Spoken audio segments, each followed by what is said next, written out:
The Banana Show. It's so good. It's behind the paywall now. So you guys are already clapping your hands and showing a whole bunch of love right now. We're showing a whole bunch of love. And you're not going to stop until she touches the mic. Ladies and gentlemen, give it up for Ann Van Ass!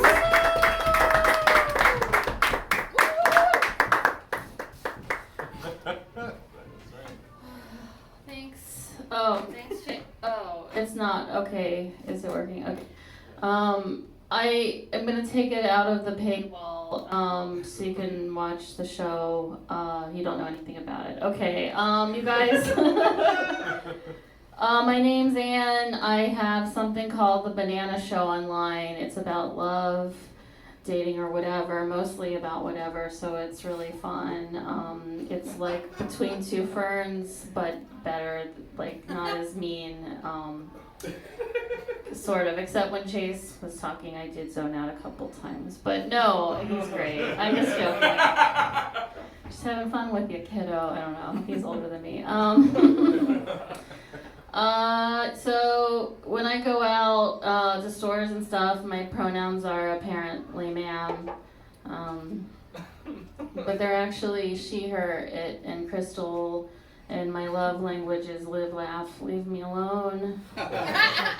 And you know, sometimes I have a mouth sore. Not right now, but it is highly contagious. And what that means is if a guy kisses me here, he can't go down here because he'll give myself herpes. I'm just joking. It's actually called impetigo. I've had it since I was a kid, but back then I would let it grow and fester on my face, and then as it was healing, I would peel pieces of skin off of it and pop it into my mouth. And that was just part of my personality. But you know, I was in the popular group, so.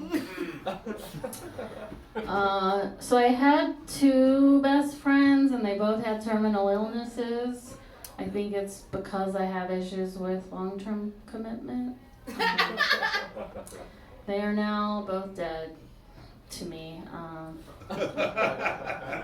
But my one friend, he had AIDS. I'm sorry, he still has AIDS. We're just not friends anymore. And when we first met, he's like, yeah, just so you know, I'm not going to live for that much longer. And I was like, oh, that actually works perfectly for me. But then like a month into our friendship, he found out that he was going to live till he was 50. And I was like, ooh, I'm going to have to terminate this friendship. And then my other friend, she had stage 4 breast cancer, but she didn't tell anybody, not even her parents, but she told me, which was a burden. And like a year into our friendship, she was like, Ann, oh my God, I can feel myself recovering from cancer because you make me laugh and it melts the stress away. And I was like, wow, I'm not even that funny, but I can cure cancer now. I feel like you liked me, but you don't anymore because of what I just said. And just so you know, that wasn't why I broke up with the friendship. It was because I just didn't like them. You know, it was, okay, cool. They're probably a fucking asshole. Actually, is true. One of them, but the other one, I don't know. It was weird.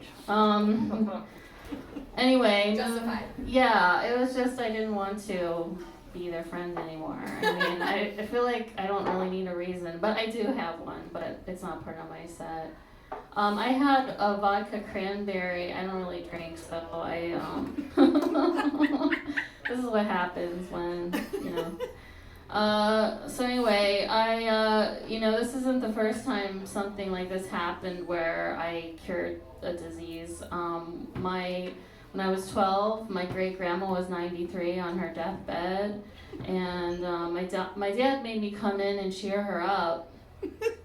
And I did a tap dance routine, and she laughed a lot, which was uncomfortable for me, because that's not the type of performance it was supposed to be. But that night, my dad called me, and he's like, honey, I have great news. You cheered up your grandma, and she was laughing, and because laughter is the best medicine, she's going to fully recover from old age. And then 48 hours later, my great grandma was dead, and my dad blamed it on me. He's like, "Honey, you got your grandma too excitable, and her heart stopped." So the first time I did stand-up comedy was actually at my dad's funeral. But you don't have to feel sorry for me. I killed him. I killed him. I'm just kidding. He had a heart attack, or did he? Who knows? But yeah, my great aunt, who she like writes all the obituaries for the family, and she's very passive aggressive. In his obituary, she misspelled my name, and my first name is 3 letters, and we share a last name, so she probably did it on purpose, right? Right? Yeah, I think so. White people, you know. It's really interesting. So are you guys woke or? It's getting kind of annoying, right? It's just like everyone's woke all the time. No one can take a joke anymore. I've been asked more times in the last couple of years what type of white I am than I've been asked my whole life. Like growing up in Ohio, I was just white. But now people know that I'm Dutch, and then they're like, people want to know more about it, and I'm like, I don't know. I guess, like my dad's side of the family, they're really uptight, and so maybe they're Puritans. I don't know. So that's I'm connecting with you guys. You're white, right? Or how's it going? I am living my worst white life. What flavor of white? What kind or? Polish. Okay, cool. What about you? Irish and German. Oh, cool. Yeah, it's weird when you tell people that you're part German, they're like, ooh. Because, you know, Blue eyes don't help. The Nazis or whatever. Also, like, okay. My boyfriend is part black, and he won't wear Adidas shoes because were owned by the Nazis originally, like a long time ago. Do you guys know about that? I have Adidas because I like how they feel and look, and I bought them before everyone knew that they were owned by Nazis. So I still wear them. But you guys know about sneakers. Adidas, there's like a certain kind of sneaker that are Adidas, and they're making a comeback, and now everybody has them. Do you guys know about this? It's not that interesting. Anyway, I just went off on a tangent. But yeah, my boyfriend is I got him off of the black market, so he's only 25% black. And he's also Sephardic, which I like to say because it has my favorite word in it, fart. But I still don't really know what Sephardic means, but you don't have to explain it to me. I'll just never look it up and pretend like I will, but I'm not going to. And then he's also part Spanish, like from Spain, and then part, what's the other one? Oh, Dominican. And I was like, oh, that's why I'm attracted to him. Because like I'm from Ohio, where diversity means like half black and half white. But like Dominican is like, I didn't know that there were, I don't know, Dominican people, which sounds really whatever, but I'm really attracted to Dominican people, and I fell in love for the first time with him, and I was like, man, if there were only some Dominican people in my hometown, maybe I would have fallen in love a lot sooner, right? I think that's funny, but I'm just talking. These aren't real jokes. This is just me talking because of the environment we're in. I figured I could just try some stuff out or whatever. Let's do it.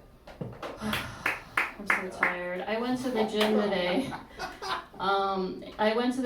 And I also went a couple days ago for the first time in like 2 years. And you guys have been to Planet Fitness? I mean, they're all kind of the same. It's a real bummer in there, right? It's just boring. And I'll go and find a corner that's not busy on purpose with my mat, and I'll just do like yoga and stuff. And then all of a sudden I'll look up and I'm surrounded by people like on the machine right next to me and it's like not even a great machine. It's just for some reason if I go to an empty corner, people gravitate towards it. And then when I leave, I look up and they're just all gone. Does that happen to you? It's something weird about New York that people just follow. They're like sheep and they just follow you. No. No, it doesn't happen to I you. don't go to Planet Fitness though. Oh, well, it happens at other places too, but that's just, I don't know. I feel like maybe I'm a trendsetter. Yes. For sure. I feel like it. I feel like without you even knowing it, after you see my set tomorrow, you're gonna go out and buy some Birkenstocks. I just have a Birkenstocks feeling. and Adidas. Oh yeah, I talked about Yeah, it. I Adidas just and said Birkenstocks. Birkenstocks right now, so I thought, maybe you would. Whoops. Do you guys live around here? Greenpoint? I have a show here on the 3rd. It's a Tuesday. It's at 7:45. You should come. Yeah, great. It's experimental comedy, so I'll be working on new material. Wonderful. It'll be different than what I just said because I'm not sure what just happened. I blacked out for like 10 minutes. All right. All right, thanks guys. Yes, that was the power